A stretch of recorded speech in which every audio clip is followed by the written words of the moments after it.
Mystic vibration numerology. మనకున్న numbers 1-9 అండి. కానీ డేట్ ఆఫ్ బర్త్‌లో మీకు 8 నంబర్స్ వరకు మాత్రమే వస్తాయి. ఎందుకు అంటారేమో! మంత్‌లో డబుల్ డిజిట్స్ ఉంటాయి. డేట్‌లో డబుల్ డిజిట్స్ ఉంటాయి. ఇయర్‌కొచ్చేసరికి కామన్‌గా ఉండే నంబర్లు తప్పించేసేస్తే డబుల్ డిజిట్ కనపడుతుంది మీకు.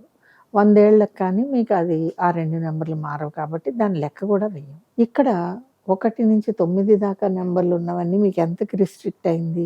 6 నంబర్లకి రిస్ట్రిక్ట్ అయింది. ఈ 6 నంబర్లలో కూడా మీకు డేట్ ఆఫ్ బర్త్‌లో వచ్చిన నంబర్లు మంత్‌లో రిపీట్ కాకుండా ఉండాలి. మంత్‌లో వచ్చిన నంబర్లు ఇయర్‌లో రిపీట్ కాకుండా ఉండాలి. అలా జరిగే ప్రసక్తే లేదు. అలాంటప్పుడు కొన్ని కాంబినేషన్స్ మనకి లెక్క వేసామనుకోండి. ఇప్పుడు సపోజ్ మీకు ఇయర్‌లో 78 అని ఉందనుకోండి. ఇయర్‌లో 78 అని ఉందనుకోండి. ఈ 7, 8 ఈ నాలుగిట్లో రాకూడదు. రాకూడదు అనంటే డేట్‌లో ఏ 12 రావాలి. అప్పుడు మంత్‌లో లేదా డేట్‌లో 13 రావాలి. ఎందుకంటే 13 దాకా వచ్చే నంబర్లు మంత్‌లో రిపీట్ అవుతాయి కాబట్టి. సో, 12 లోపలే రావాలి. కాబట్టి ఎగ్జాక్ట్‌గా 12 రావాలి. అప్పుడు ఇక్కడేం రావాలి మీకు 13 31 రావాలి డేట్స్‌లో. అలా చూసుకున్న మాక్సిమమ్ టు మాక్సిమము రిపీట్ అవ్వకుండా మీకు ఎన్ని నంబర్లు రాగలవు? 4 వస్తే మహా గ్రేట్. 5 వస్తే సూపర్ అనాలనమాట. ఇలా ఉంటుందండి. ఒక డేట్ ఆఫ్ బర్త్‌ని మనము బలం తీసుకునే విధానం ఇలా ఉంటుంది. కాబట్టి ఎన్ని రిపీట్ అవుతున్నాయి? ఎన్ని నంబర్స్ రిపీట్ వచ్చినాయి? జీరోస్ వస్తూ ఉంటాయి. ఇప్పుడు మీరు 1 తారీఖున పుడితే 01 అని వేస్తాము. మీరు ఏప్రిల్‌లో పుడితే 04 అని ఏస్తాము. 2000లో అనుకోండి. జీరోల వాల్యూ చూడండి ఎలా పెరిగిపోయిందో. ఇక్కడొక 0, అక్కడొక 0, 3, 5 జీరోస్. అయితే 5 చోట్ల జీరోలొచ్చినాయి కాబట్టి వీళ్ళ లైఫ్ అస్సలు బావుండదా? అలా ఏముండదండి. ఆ జీరో వెనకాల పని చేసేదేంటి అనేది ఎప్పుడు మీకు న్యూమరాలజీ చెప్తుంది.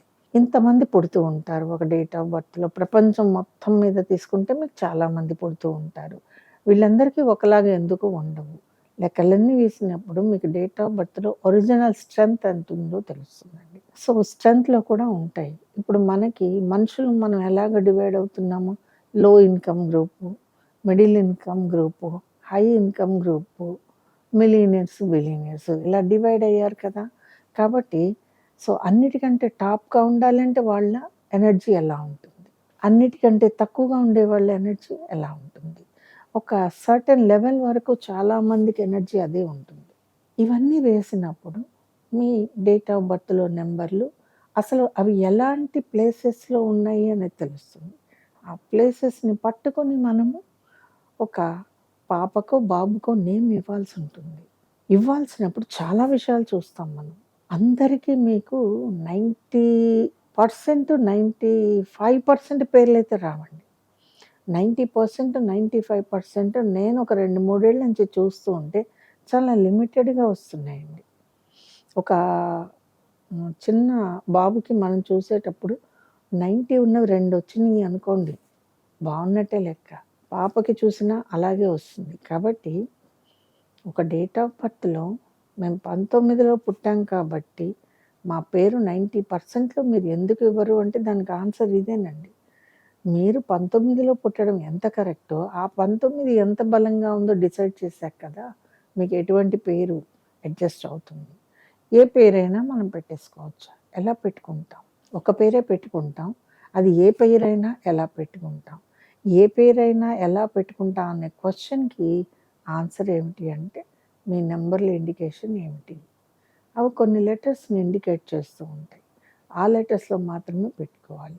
ఇది మళ్ళీ మనం తీసుకువెళ్ళి ఆస్ట్రాలజీలో ఈ నక్షత్రానికి ఆ లెటర్స్ అంటూ మనము చెప్పాల్సిన ఇది కూడా లేదు. సో, మనకున్నటువంటి ఈ పారామీటర్స్‌లో మాత్రమే మీకు ఇవ్వగలము. సో, మరీ 40%, 50% ఉన్న పేర్లు పెట్టుకోవచ్చా? పెట్టుకోవచ్చండి. మిగిలిన 40%, 50% మీరు కష్టపడాలి. పిల్లల్ని పెంచే క్రమంలో మీరు కష్టపడాలి. ఇలా చేయడానికి మీరు రెడీ అయితే 40% పేర్లు మీరు పెట్టేసుకోవచ్చు. 50% కూడా పెట్టుకోవచ్చు. బట్ ఒక మనిషికి తన పేరు తనకి అన్నీ ఇస్తుంది అనేది మనం బలంగా నమ్మినట్లయితే, ఆ పేరు మినిమమ్ 80-85% బలంలో ఉండాలి. అంటే చాలామంది గొప్ప వ్యక్తుల పేర్లను చూసేసి మీరు ఇది 85లో ఉందా లేదా క్వెషన్ చేద్దామా, చూద్దామా అంటే ఎందుకు టాలీ చేసుకుంటున్నారండి? అసలు ఒక డేట్ ఆఫ్ బర్త్‌లో పుట్టిన వాడే ఒకడితో ఒకడు ఈక్వల్ కాడు. అలాంటప్పుడు ఏ అంబానీతోటో మీరు మ్యాచ్ చేసుకొని చూసినప్పుడు వాళ్ళ నేమ్ వాల్యూ మీకెలా పనికొస్తుంది? పనికొచ్చిన ఆ ఎనర్జీ ఏది మీ దగ్గర? క్లారిటీ వచ్చింది కదా! ఈ వీడియో కనుక మీకు నచ్చినట్లయితే లైక్ చేయండి, షేర్ చేయండి, మా ఛానల్‌ని సబ్స్క్రైబ్ చేయండి.